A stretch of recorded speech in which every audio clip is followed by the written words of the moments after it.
Welcome to the Aspect Vision classes. Today I will try to explore the analog electronic circuit. This lecture series is designed for CAC branch third semester. और इस subject में हम लोग analogue electronics और analogue electronic circuits इसके विषय में detail से समझने की कोशिश करेंगे। प्रयास करेंगे कि जिस तरह से सिलेबस डिज़ाइन किया गया बहुत ही अच्छा सिलेबस है और इसमें हम एनालॉग इलेक्ट्रॉनिक सिस्टम को पूरी तरह से समझने की कोशिश करेंगे, जिसमें हमें इस सिलेबस को theoretical as well as practically clear समझ में आए, ताकि किसी भी बच्चे को एग्जामिनेशन में या आगे फर्दर एनालॉग इलेक्ट्रॉनिक सिस्टम में किसी तरह का कोई दिक्कत ना हो। तो सबसे पहले हम लोग स्टार्ट करते हैं लेक्चर 1 में। हम आगे बढ़ते हैं। इंट्रोडक्शन क्लास, आज का क्लास है इंट्रोडक्टरी क्लास है। स्वाभाविक है कि पहला क्लास है तो हम ये जानने की कोशिश करेंगे कि ये सिलेबस है क्या, एनालॉग इलेक्ट्रॉनिक्स क्या है और इसमें क्या क्या जानना होता है। तो सबसे पहले हम ट्राई करते हैं कि एनालॉग इलेक्ट्रॉनिक्स क्या है। इसको अगर समझने की हम बात करें तो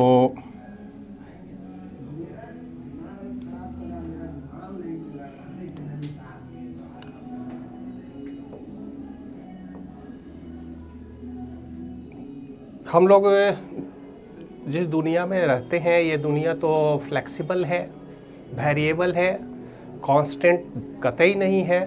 तो ऐसी स्थिति में इस वेरिएबल सिस्टम में जितने भी हमारे पास कंटेंट हैं, जितने भी टर्म हैं, लगभग वो भी वेरिएशन से जुड़े हुए हैं। अब अगर हम बात करें साउंड की, वीडियो की, टेम्परेचर की, प्रेशर की, तो इसमें जो वेरिएशन होता है उसको कुछ इस तरह से हम रिप्रेजेंट करेंगे और इस वेरिएशन को ही हम लोग बोलते हैं एनालॉग वेरिएशन। जैसा कि हम जानते हैं कि हमारा सिस्टम, हमारा सब्जेक्ट ही है एनालॉग इलेक्ट्रॉनिक सिस्टम, और इलेक्ट्रॉनिक सिस्टम का काम है सिग्नल की प्रोसेसिंग, और एनालॉग सिग्नल रिप्रेजेंट करता है कि कोई भी अगर एलिमेंट की बात करें, किसी भी आइटम की हम बात करें, तो उसमें जो वेरिएशन है, लगातार होने वाले वेरिएशन को रिप्रेजेंट करते हैं हम इलेक्ट्रॉनिक फॉर्म में या इलेक्ट्रॉनिक सिग्नल के फॉर्म में। तो वेरिएबल डेटा को अगर इसमें हम बात करें साउंड, इस साउंड को जब हम रिप्रेजेंट करेंगे इस सिग्नल में तो ये हो जाएगा साउंड सिग्नल, और यही सिग्नल है हमारा एनालॉग। अब जैसे अगर हम आगे बढ़ें तो हम ये जानने की कोशिश करेंगे कि इलेक्ट्रॉनिक सिस्टम क्या है। तो electronics is the branch of science and technology which deals the characteristic of electron in semiconductor और in vacuum. It is broadly classified in 2 groups. देखिए, इलेक्ट्रॉनिक्स की अगर हम बात करें तो सारे इंजीनियरिंग के बच्चे हैं, आप लोग थर्ड सेमेस्टर में, आप जानते हैं कि इंजीनियरिंग के अलग अलग ब्रांच हैं और हर ब्रांच में हमें इंजीनियरिंग के कुछ स्पेशल सब्जेक्ट पढ़ाए जाते हैं। अगर हम बात करें इलेक्ट्रिकल इंजीनियरिंग की, तो इलेक्ट्रिकल इंजीनियरिंग के बाद ही इलेक्ट्रॉनिक्स का नंबर आता है। हर में हम डिस्कशन कर रहे हैं इलेक्ट्रॉनिक्स सब्जेक्ट की। तो इलेक्ट्रॉनिक्स में और इलेक्ट्रिकल इंजीनियरिंग में थोड़ा सा डिफरेंट है। इलेक्ट्रिकल इंजीनियरिंग भी इलेक्ट्रॉन के कैरेक्टरिस्टिक पर डिस्कशन तो करता है, लेकिन ये डिस्कशन उनका केवल 2 एस्पेक्ट में होता है। किसी भी अगर हम कंपाउंड या एलिमेंट की बात करें, किसी भी मटेरियल की बात करें, तो इलेक्ट्रिकल पॉइंट ऑफ व्यू से हम देखते हैं कि वेदर इट इज़ कंडक्टर और इंसुलेटर। लेकिन यहाँ पर ऐसी बात नहीं है।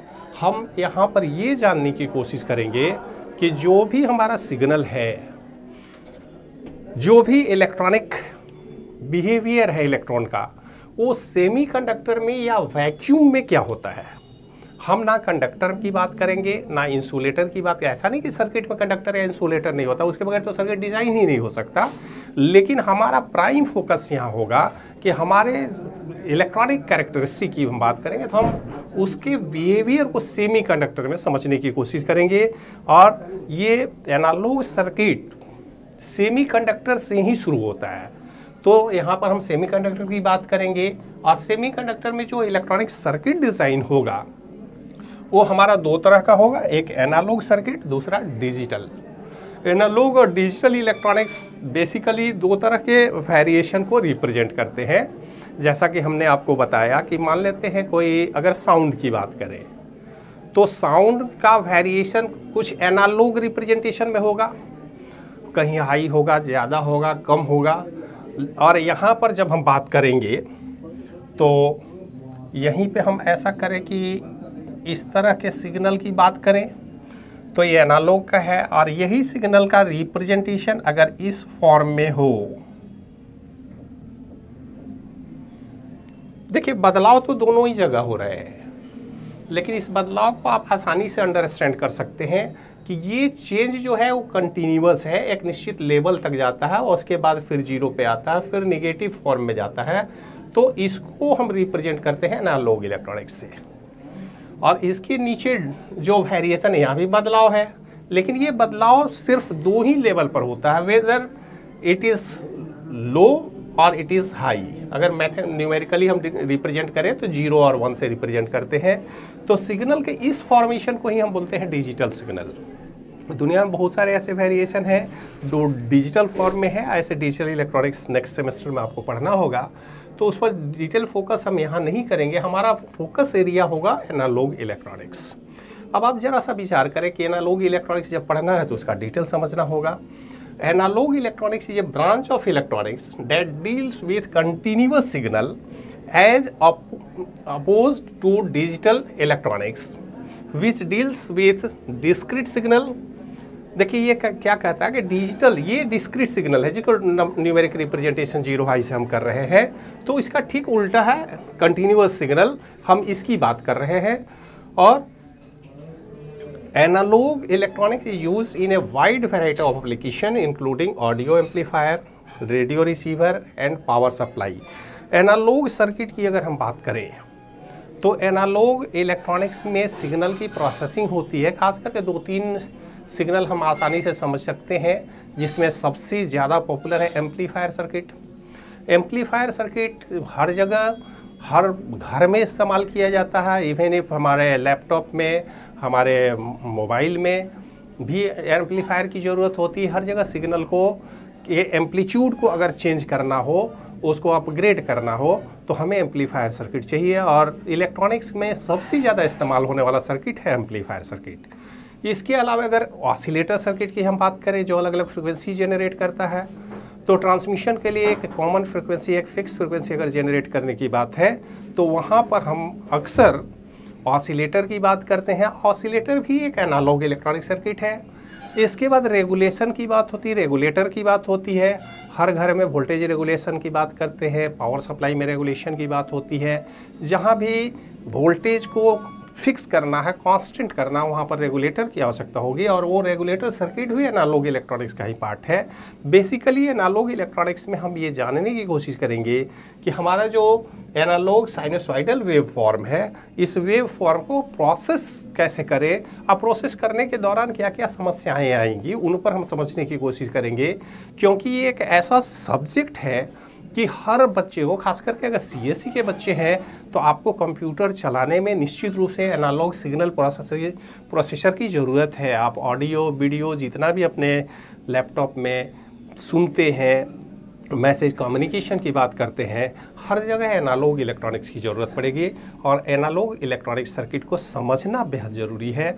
अगर इसको आप ठीक से नहीं समझेंगे तो फर्दर जो प्रोसेसिंग की बात होगी तो वहाँ पे आपको समस्याएं होंगी। तो इसमें आगे अब ज़रा सा देखें हम लोग क्या कर सकते हैं। तो इस सब्जेक्ट को शुरू करने के पहले कुछ इन्फॉर्मेशन प्री रिक्विजिट है जो बच्चों को जानना चाहिए। ऐसा नहीं है कि आपको बताया नहीं गया। बी का जो सिलेबस था आप उसको गो थ्रू एक बार जाएंगे, देखेंगे कि वहाँ पर कुछ बातें आपको बताई गई हैं। निश्चित रूप से हम ये आशा रखते हैं कि आप उसके विषय में जानकारी रखते हैं। अगर कोई भी प्रॉब्लम है तो बी के सिलेबस को फिर से एक बार रिवाइज ज़रूर आप कर लेंगे, ताकि आगे आने वाले समय में आपको प्रॉब्लम ना हो। इसमें introduction to analogue signal, basic concept of voltage, current, resistance and power. इसके बाद ओम्स लॉ, केसीएल, किरचॉफ में करंट लॉ, वोल्टेज लॉ की बात है, थेवेनिन्स थ्योरम है, नॉर्टन थ्योरम है, सुपरपोजिशन थ्योरम है, मैक्सिमम पावर ट्रांसफ़र थ्योरम। ये वो टर्म है जिनके विषय में आपको जानना होगा। आप ठीक से पिछले सेमेस्टर में आप लोगों ने पढ़ा होगा, बीई के अंतर्गत ये सारे सब्जेक्ट कवर किए गए हैं, उनको आप देखेंगे। अगर कोई भी प्रॉब्लम है तो उसके विषय में आप जानने की कोशिश करेंगे। एक बार समझ लेने से आपको आगे चलने में ज़्यादा सुविधा होगी, आसानी से आप समझ पाएंगे। अब इसके बाद हम आगे बढ़ेंगे अपने सिलेबस पर। तो सिलेबस क्या कहता है, एनालॉग इलेक्ट्रॉनिक्स में हमें क्या करना है। तो एनालॉग इलेक्ट्रॉनिक्स की कहानी अगर हम बात करें, इलेक्ट्रॉनिक्स की ही कहानी शुरू होती है। सबसे कॉमन जो डिवाइस है इलेक्ट्रॉनिक वो है डायोड।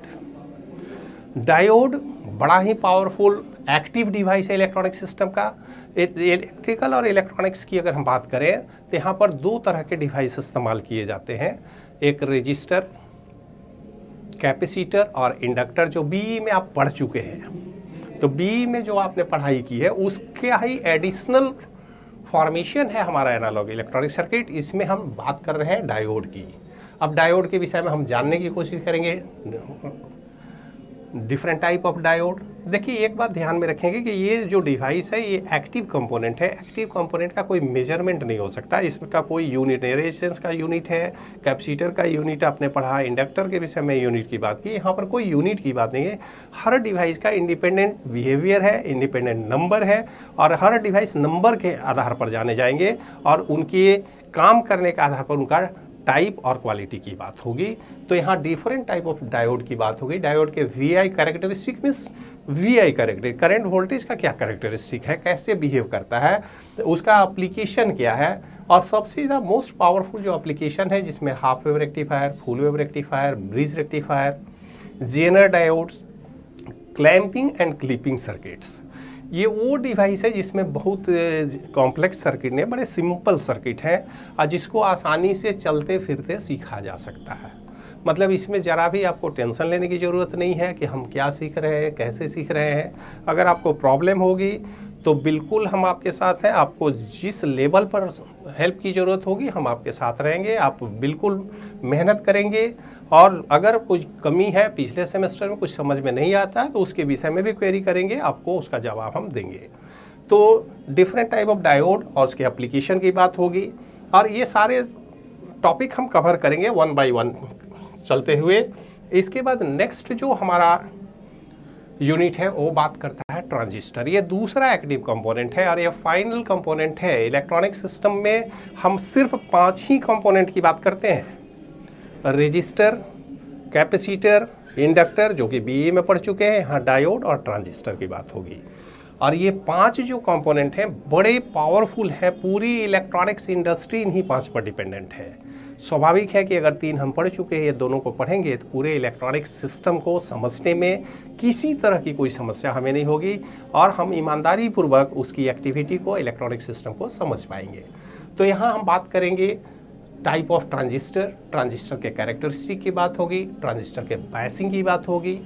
बायसिंग मतलब उसका प्रॉपर वोल्टेज सोर्स अप्लाई करना जिससे कि वो ठीक से काम कर सके। हर एक्टिव कंपोनेंट में ये बात आपको ध्यान रखना होगा कि ये केस सेंसिटिव होता है, पोलैरिटी सेंसिटिव होता है, और इसके कनेक्शन का एक बेसिक रूल है, उसको वायलेट नहीं कर सकते आप।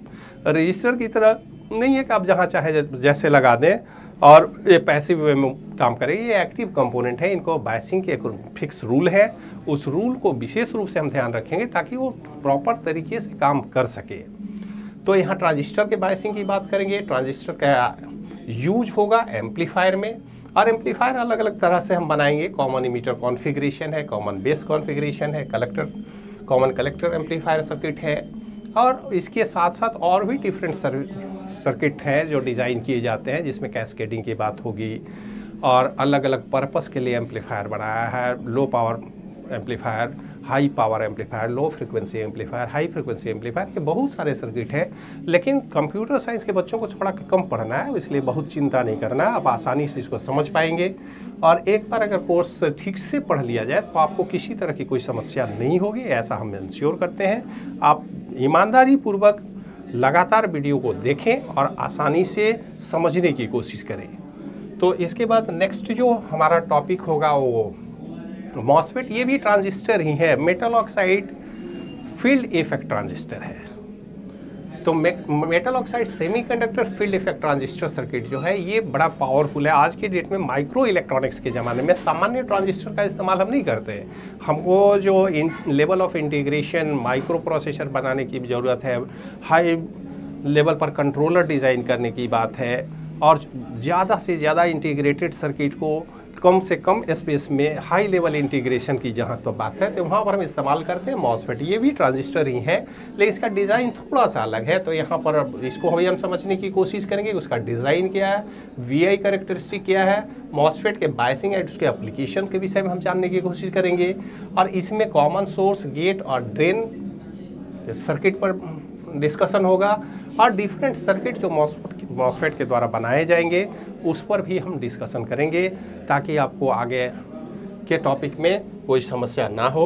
और इसके बाद हम डिस्कशन करेंगे ऑपरेशनल एम्पलीफायर। देखिए, एम्पलीफायर कॉमनली तो अलग अलग टाइप के होते हैं, अलग अलग पर्पस के लिए होते हैं। Low frequency amplifier, high frequency amplifier, high power amplifier, अलग अलग रिक्वायरमेंट के आधार पर हम एम्पलीफायर सर्किट डिज़ाइन करते हैं। हमको कहाँ क्या रिक्वायरमेंट है, अब मोबाइल के सिग्नल को कितना बड़ा करना है, कितना एम्पलीफाई करना है ताकि हम आसानी से सुन सके। रेडियो सिस्टम का रिक्वायरमेंट अलग है, जो मार्केट में लोग बजाते हैं बड़ा बड़ा लाउड स्पीकर या साउंड सिस्टम, उसके लिए एम्पलीफायर बहुत पावरफुल चाहिए। तो जैसा रिक्वायरमेंट होता है उसके आधार पर हम डिज़ाइन करते हैं एम्पलीफायर। लेकिन ये है ऑपरेशनल एम्पलीफायर। ऑपरेशनल एम्पलीफायर अलग अलग पर्पस के लिए इस्तेमाल किया जाएगा। ये स्पेशल सर्किट है जो बहुत तरह के सिग्नल प्रोसेसिंग में हमको बड़ा इफ़ेक्टिवली काम करता है, और ये सिलेबस में दिया गया है, इसकी ज़रूरत पड़ेगी। ऑपरेशनल एम्पलीफायर के कैरेक्टरिस्टिक की हम बात करेंगे। ऑपरेशनल एम्पलीफायर के लीनियर और नॉन लीनियर एप्लीकेशंस हैं। इन्वर्टिंग एम्पलीफायर इससे बना सकते हैं, नॉन इन्वर्टिंग एम्पलीफायर बनाएंगे, वोल्टेज फॉलोअर बनाएंगे। समिंग एम्पलीफायर मतलब दो सिग्नल को जोड़ने की बात होगी, दोनों के डिफरेंस निकालने की बात होगी, दोनों को इंटीग्रेट करने की बात होगी, दो सिग्नल के बीच के डिफरेंस को समझना होगा। तो ये बड़ी काम के हैं जहाँ कॉम्परेटिव स्टडी की ज़रूरत पड़ती है, अलग अलग फ्रिक्वेंसी को मैच करने की ज़रूरत होती है, उसको एनालिसिस करने की ज़रूरत है। तो उसमें बड़े पावरफुल तरीके से हम इस्तेमाल करते हैं ऑपरेशनल एम्पलीफायर। तो ऑपरेशनल एम्पलीफायर के विषय में भी हम जानने की कोशिश करेंगे, और सिलेबस का इम्पॉर्टेंट पार्ट है। उसके बाद नेक्स्ट जो हमारा टॉपिक कवर होगा वो डेटा कन्वर्टर। देखिए, होता क्या है कि जब भी हम कोई काम करते हैं, आज के डेट में अगर आप लैपटॉप चला रहे हैं तो आप जानते हैं कि सिर्फ डिजिटल सिग्नल प्रोसेसिंग से काम नहीं होगा। हमें उसमें ऑडियो भी देखना है, वीडियो भी देखने हैं, एनिमेशन इफेक्ट भी डालना है, ग्राफिक्स प्रॉपर्टीज़ भी डालना है, गेम भी खेलने हैं। तो बहुत सारे एनालॉग सिग्नल के प्रॉपर्टी को डिजिटल वे में प्रोसेस करना है और उसको फिर से एनालॉग में प्रोसेस करना है। आज का कंप्यूटर को इनपुट आप माइक से भी दे सकते हैं, कैमरा से भी दे सकते हैं। तो ये सारे सिग्नल कैसे प्रोसेस किए जाएंगे? स्वाभाविक है कि कहीं ना कहीं ऐसा सिस्टम हमको इलेक्ट्रॉनिक सिस्टम बनाना होगा जो खास करके एनालॉग को डिजिटल में कन्वर्ट कर दे या फिर डिजिटल को एनालॉग में कन्वर्ट करे, और ये कन्वर्सन ग्लोबल लेवल पर परमिसिबल हो, एक तरीके से हम कन्वर्ट करें या इसको कन्वर्ट करने की कोशिश करें जो सारे जगह पर। ऐसा तो नहीं हो सकता कि हमारा कन्वर्टर अलग तरीके से आउटपुट देगा, दूसरे बच्चे ने कन्वर्टर बनाया वो अलग तरीके से होगा। कुछ तो लिमिटेशन होनी चाहिए जिससे कि दुनिया के हर सिस्टम में अगर एनालॉग को हम डिजिटल में कन्वर्ट करें तो उसका आउटपुट स्टैंडर्ड फॉर्मेट में हो, ताकि हर सिस्टम उसको रिकॉग्नाइज कर सके। और फिर से डिजिटल को एनालॉग में अगर हम कन्वर्ट करें तो हमें ओरिजिनल सिग्नल वापस मिले। ऐसा नहीं हो कि किसी एनालॉग साउंड को हमने कन्वर्ट तो कर लिया डिजिटल में, और डिजिटल से जब वापस एनालॉग में लाए तो पता चला कि उसका फ्रिक्वेंसी चेंज हो गया, उसके आवाज़ को हम रिकॉग्नाइज नहीं कर पा रहे हैं। तो ऐसा कन्वर्सन का तो कोई मतलब नहीं है। मतलब एक स्टैंडर्ड तरीका और अलग अलग टाइप के एनालॉग टू डिजिटल या digital to analogue converter circuit बनाए गए हैं जो खास करके हर जगह इस्तेमाल किए जाएंगे। और हम डिज़ाइन करने की कोशिश करेंगे, समझने की कोशिश करेंगे कि एनालॉग से डिजिटल या डिजिटल से एनालॉग सिग्नल कैसे कन्वर्ट किया जाता है। और एप्लीकेशन ऑफ एनालॉग इलेक्ट्रॉनिक्स जो है इसको आप आसानी से समझ जाएंगे कि रेडियो, ऑडियो, एम्पलीफायर, हमारे आपके पास रेडियो रिसीवर है, टेलीविज़न रिसीवर है, ये सारे सर्किट जो है एनालॉग सिग्नल के प्रोसेसर है। पावर सप्लाई में भी इस्तेमाल हम करते हैं। पावर सप्लाई में जब हम बात करते हैं तो यहाँ पर एनालॉग सर्किट का रेगुलेशन का मॉडल काम करता है। रेगुलेटर की हम बात करते हैं कि पावर सप्लाई में रेगुलेटर कैसे काम करेगा। इसके बाद डिफरेंट सेंसर भी आज की डेट में, आज तो ज़माना है आईओटी का, और आईओटी में वो सारे सेंसर जो मार्केट में यूज किए जा रहे हैं वो सीधे सीधे कहीं ना कहीं हमारे कंप्यूटर सिस्टम से जुड़ेंगे और उसके थ्रू हम डेटा की प्रोसेसिंग करेंगे। आजकल सबसे कॉमन एग्जांपल है उसका हमारा स्मार्ट वॉच में तरह तरह के पैरामीटर है जो सीधे सीधे कंप्यूटर या आपके स्मार्टफोन को ट्रांसफ़र किए जा रहे हैं। तो स्वाभाविक है कि वो सिग्नल स्टैंडर्ड फॉर्मेट में ट्रांसफ़र हो और वो सिग्नल रिकॉग्नाइजेबल हो और उसकी वैलिडिटी हो, तभी तो कन्वर्ट करने का मतलब है।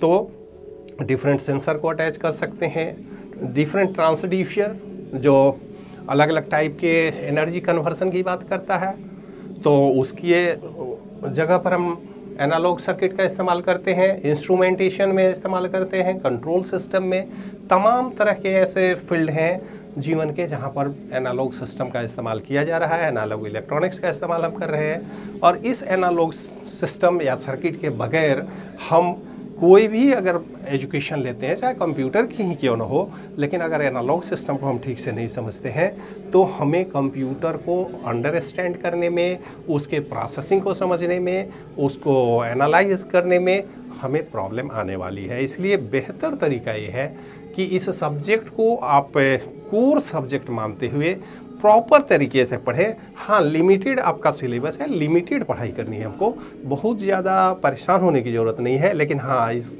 सब्जेक्ट को पढ़ने के साथ साथ हमें ये समझ में आनी चाहिए कि ये कितना इम्पॉर्टेंट है। ये बहुत ही इम्पॉर्टेंट सब्जेक्ट है। बच्चों के दिमाग में ये बात आ जाती है हम तो कंप्यूटर सब्जेक्ट हैं, सीएसई ब्रांच के हैं, तो हमारे लिए क्या ज़रूरत है, हम क्यों एनालॉग और डिजिटल इलेक्ट्रॉनिक्स पढ़ें।